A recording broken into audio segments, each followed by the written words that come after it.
अब हम लोग बात करेंगे लॉज ऑफ रिफ्लेक्शन या परावर्तन के नियम की। हमने 6 अलग अलग पॉइंट्स पढ़े थे। जैसे फिर से हम इस फिगर में देखते हैं, AM हमारा इंसिडेंट रे है, मतलब आपतित किरण। MB हमारा परावर्तित किरण या रिफ्लेक्टेड रे है। MN हमारा नॉर्मल है, जो कि पॉइंट ऑफ इंसिडेंस M से क्रिएट हो रहा है। I एंगल जो है हमारा वो एंगल ऑफ इंसिडेंस है, जो बेसिकली हमारा AM और MN के बीच का एंगल है। और MB और MN के बीच का जो एंगल R है वो हमारा परावर्तित किरण है या रिफ्लेक्टेड एंगल ऑफ रिफ्लेक्शन है। अब हमारे जो दो लॉज ऑफ रिफ्लेक्शन आते हैं वो हमारे रिफ्लेक्शन को समझने में काफ़ी ज़्यादा हेल्प करते हैं या उसके डायग्राम्स को क्रिएट करने में बहुत ज़्यादा हेल्प करते हैं। तो इन दोनों नियमों को हमें हमेशा याद रखना है। पहला नियम हमें बताता है कि आपतन कोण और परावर्तन कोण हमेशा बराबर होते हैं। मतलब ये जो एंगल I है और एंगल R है ये हमेशा इक्वल होंगे। तो इस नियम को आप हमेशा याद रखेंगे कि angle I and angle R हमेशा सेम होंगे, इक्वल होंगे। Angle of incidence is equal to angle of reflection. Second नियम हमारा बताता है कि जो हमारी आपतित किरण है, जो हमारी परावर्तित किरण है और जो हमारा अभिलंब बन रहा है पॉइंट ऑफ इंसिडेंस पे, ये तीनों ही एक तल पे होंगे, एक ही समतल में तीनों होने चाहिए।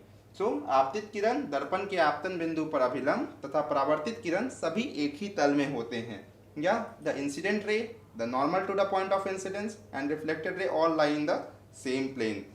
ये दोनों नियम जो हैं पूरे रिफ्लेक्शन को समझाते हैं। तो इन सिद्धांतों को आपको, इन नियमों को आपको याद रखना होगा। अब हम लोग थोड़ा समझने की कोशिश करेंगे कि ये दोनों नियम जो आए वो दोनों नियम कैसे बनाए गए, कैसे उनका इनिशिएशन हुआ, कैसे उनको डिस्कवर किया गया।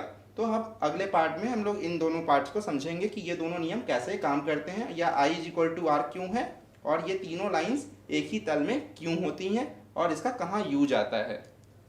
बच्चों, अब हमने दो नियम जो पढ़े थे, पहला नियम था एंगल ऑफ इंसिडेंस हमारे एंगल ऑफ रिफ्लेक्शन की इक्वल है, और दूसरा था कि ये जो तीनों लाइंस है हमारी AM, MN और BM, ये तीनों सेम प्लेन पे हों, एक ही तल पे हों।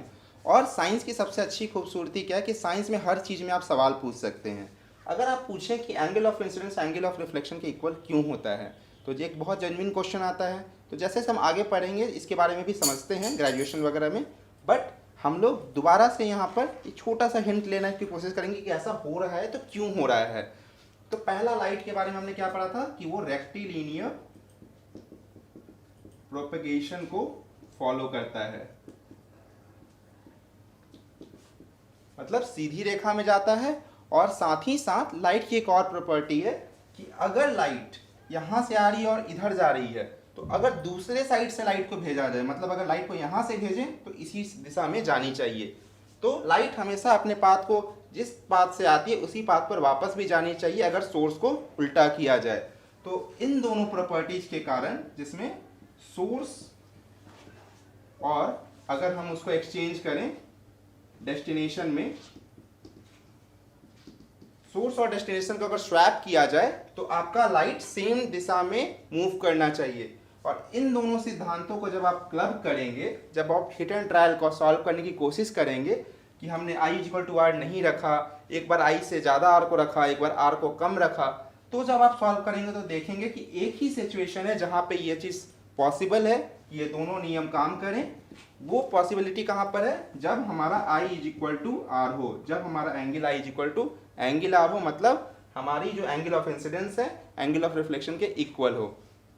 पहली प्रॉपर्टी क्या है कि लाइट हमेशा सबसे कम दूरी तय करती है, जो रेक्टिलिनियर प्रोपेगेशन बताती है। और दूसरा कि लाइट का सोर्स और डेस्टिनेशन को अगर स्वैप कर दिया जाए तो भी आपका सेम डायरेक्शन को फॉलो करनी चाहिए। तो इन दोनों प्रॉपर्टीज को जब आप कंबाइन करेंगे तो हमारा I = R का कॉन्सेप्ट इवॉल्व होता है। उसी से थोड़ा सा आगे अगर आप बढ़ेंगे तो हमारा दूसरा नियम आता है कि एक समतल में अगर चीज़ें नहीं होंगी तो आपको ज़्यादा दूरी तय करनी पड़ेगी, किसी लाइट को ज़्यादा डिस्टेंस तय करनी पड़ेगी। अगर ज़्यादा डिस्टेंस तय करनी पड़ेगी तो हमारा रेक्टिलिनियर प्रोपेगेशन को फॉलो नहीं करेगा। तो डैट मीन्स हमेशा हमारा लाइट को सेम प्लेन में रहना बहुत ही कंपलसरी है। और अगर इस सिद्धांत को आप देखेंगे तो हमने प्लेन मिरर में, आप 7th 8th में पढ़ा होगा आपने लैटरल इन्वर्शन के बारे में, कि कोई चीज़ें कैसे उल्टी हो जाती हैं, किस तरह से पार्श्व विस्थापन होता है। वो सारी चीज़ें इस सेम प्लेन में रहने के कारण ही ऐसा पॉसिबल होता है। तो इस सिद्धांत पे आपका हर तरह का मिरर, चाहे वो प्लेन मिरर हो या स्फेरिकल मिरर हो, स्फेरिकल मिरर के अंदर चाहे वो कॉनकेव हो या कॉन्वेक्स हो, ये सारे मिरर इस सिद्धांत को डेफिनेटली फॉलो करते हैं। और इसी सिद्धांत के आधार पर हम सभी का जब रे डायग्राम बनाएंगे तो भी आप देखेंगे कि सारे सिद्धांतों के आधार पर ही वो डायग्राम बनाया गया है, और वो उसके बेसिस पे ही आप उसके जो प्रतिबिंब है और इमेजेस हैं वो ड्रॉ कर पा रहे हैं। तो ये डायग्राम को आप हमेशा याद रखेंगे, और इन दोनों नियमों को तो डेफिनेटली आपको याद रखना होगा कि first I is equal to r, and second कि आपका जो भी आपतित किरण है that means incident ray, normal और रिफ्लेक्टेड रे, तीनों सेम प्लेन में होनी चाहिए।